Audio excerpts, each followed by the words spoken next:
दोस्तों आज का दिन भारत और भारतवासियों के लिए बहुत ही ज्यादा गर्व का है, क्योंकि आज हमारे प्यारे देश भारत ने वो मुकाम हासिल कर लिया है जिसका सपना बड़े बड़े देश देखते हैं। भारत ने न केवल उस सपने को सच कर दिखाया है बल्कि इतिहास का वो रिकॉर्ड तोड़ दिया है जिस पर आपको बिलीव नहीं होगा। चलिए मैं आपको बताता हूँ कि आखिरकार भारत ने ऐसा क्या चमत्कार कर दिया है विद प्रूफ। लेकिन दोस्तों उससे पहले अगर अभी तक आपने इस चैनल को सब्सक्राइब नहीं किया है तो मेरा आपसे विनम्र निवेदन है कि आप इस चैनल को सब्सक्राइब कर वीडियो को लाइक और कमेंट एंड शेयर करना ना भूलें। आइए वीडियो में वापस आते हैं। दोस्तों सबसे पहले आप ये रिपोर्ट देखिए जो कि भारत सरकार द्वारा जारी की गई है। इसमें बताया गया है कि भारत में जो FDI है यानी कि फॉरेन डायरेक्ट इन्वेस्टमेंट, यानी कि वो विदेशी कंपनियां जो कि भारत में इन्वेस्ट करते हैं, भारत में पैसा लगाते हैं, वो FDI आज $1 ट्रिलियन को पार कर चुका है। जी हाँ दोस्तों, भारत के अंदर $1 ट्रिलियन का FDI आ चुका है और जो टाइम फ्रेम दिया गया है वो है अप्रैल 2000 से लेकर 2024 सितंबर का, यानी कि लगभग 24 सालों में भारत के अंदर $1 ट्रिलियन से ज्यादा का FDI आ चुका है। और ये बहुत ज्यादा बड़ी बात है क्योंकि इस धरती पर कम से कम 160 ऐसे देश हैं जिनकी टोटल अर्थव्यवस्था, टोटल इकोनॉमी $1 ट्रिलियन नहीं है और भारत में उससे भी ज्यादा का इन्वेस्टमेंट आ चुका है। और ज्यादातर जो इन्वेस्टमेंट आया है वो पिछले 7 से लेकर 8 सालों में आया है, लेकिन फिर भी पूरा आंकड़ा यहाँ पर 24 सालों का जोड़ा गया है। 24 साल के एक छोटे से टाइम फ्रेम में $1 ट्रिलियन का इन्वेस्टमेंट आना एक बहुत ज्यादा बड़ी अचीवमेंट है। मैं अगर आपको एकदम एग्जैक्ट आंकड़ा बताऊं तो ये बैठता है 1033 अरब डॉलर, यानी कि 1.03 ट्रिलियन डॉलर। और इतना ही नहीं, इस रिपोर्ट में ये भी बताया गया है कि किस देश के द्वारा कितना इन्वेस्टमेंट आया है। और दोस्तों आप जानकर हैरान हो जाओगे कि भारत में जो पूरा ये $1 ट्रिलियन का इन्वेस्टमेंट आया है ना, उसमें 50% तो मात्र 2 देशों से ही आया है। जी हाँ दोस्तों, 50% दुनिया के अलग अलग देशों से भारत में पैसा आया है और बचा हुआ 50% सिर्फ 2 देशों के द्वारा भारत में आया है।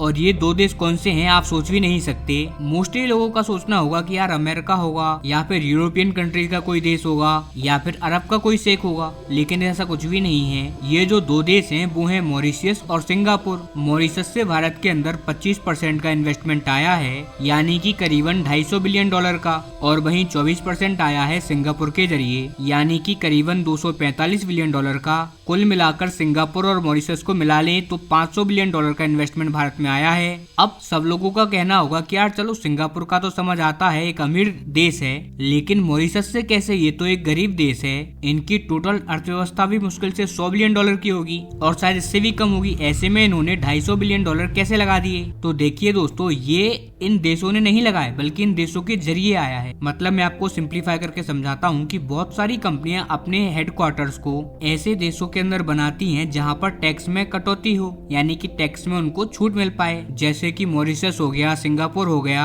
या फिर UAE हो गया, यहाँ पर वो अपने हेडक्वार्टर बनाती हैं और पूरी दुनिया में जहाँ भी इनको इन्वेस्टमेंट करना होता है इन्हीं देशों के जरिए वो इन्वेस्टमेंट करती हैं, जिससे कि इनको टैक्सेस में फायदा मिलता है। इसके अलावा इनकी भारत के साथ अलग अलग टैक्स में संधियां हैं, जिससे इन कंपनियों को एक्स्ट्रा छूट भी मिलती है जब भी कभी ये भारत में इन्वेस्टमेंट करेंगी तो। और यही वो वजह है जिसकी वजह से कंपनी कहीं की भी हो, चाहे अमेरिका की हो या यूरोप की हो या कहीं की भी हो, वो इन्वेस्टमेंट मॉरिशस या फिर सिंगापुर के जरिए ही करती हैं। इसके अलावा अगर हम बात करें तो अमेरिका से 10% पैसा आया है, नेदरलैंड से 7% और जापान से 6%, इसके अलावा ब्रिटेन से 5%। और हाँ दोस्तों, इसके बाद एक ऐसे देश का नंबर आया जिसे देखकर मुझे थोड़ा सा बिलीव नहीं हुआ और उसे देखकर थोड़ी सी निराशा भी हुई। वो देश है यूनाइटेड अरब अमीरात, यानी कि UAE, जिसे आप दुबई के नाम से भी जानते हो। दुबई UAE की ही अमीरात है। यहाँ से बहुत कम इन्वेस्टमेंट भारत में आया है, मात्र 3%। क्योंकि दोस्तों आप भी जानते हो कि UAE एक ऐसा देश है जो कि भारत के साथ व्यापार में तीसरे नंबर पर आता है। सबसे ज्यादा हम व्यापार करते हैं अमेरिका, फिर आता है चाइना और फिर आता है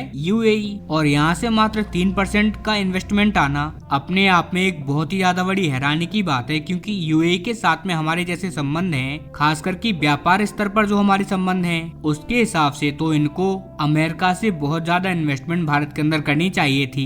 मॉरिशस और सिंगापुर के बाद इन्हीं का नंबर आना चाहिए था, लेकिन ये तो सबसे आखिरी में बैठे हुए हैं। ऐसे में हमें यहाँ पर इंट्रोस्पेक्ट करना होगा कि आखिरकार ऐसी स्थिति क्यों आई है। हालांकि इसके बाद अगर हम बात करें तो बाकी के बहुत सारे छोटे मोटे देश भी आ जाते हैं, जैसे कि कैमन आइलैंड्स, जर्मनी, ETC। यहाँ से हमें 2-2% का इन्वेस्टमेंट आया है। हालांकि अब आप लोगों का सोचना ये भी हो सकता है कि आखिरकार ये जो वर्तमान की हमारी मोदी सरकार है, इनके टाइम पर कितना इन्वेस्टमेंट भारत के अंदर आया और उससे पहले के जो PMs थे उनके अंडर में कितना आया। तो इसी रिपोर्ट में ये भी बताया गया है कि 2014 से 24 के बीच में, यानी कि पूरे 10 सालों में जो कि PM मोदी का कार्यकाल है, उसमें करीबन $670 बिलियन का इन्वेस्टमेंट भारत में आया। और उससे पहले के जो 15 साल हैं, जिसमें डॉक्टर मनमोहन भारत के PM थे, और उससे पहले की भी 4.5 साल जोड़ लें, जिसमें कि मिस्टर अटल बिहारी वाजपेयी जी इनकी सरकार थी। और अगर हम अटल बिहारी वाजपेयी और मनमोहन सिंह इन दोनों के कार्यकाल को जोड़ लें तो मुश्किल से उस टाइम पीरियड में हमें $360 बिलियन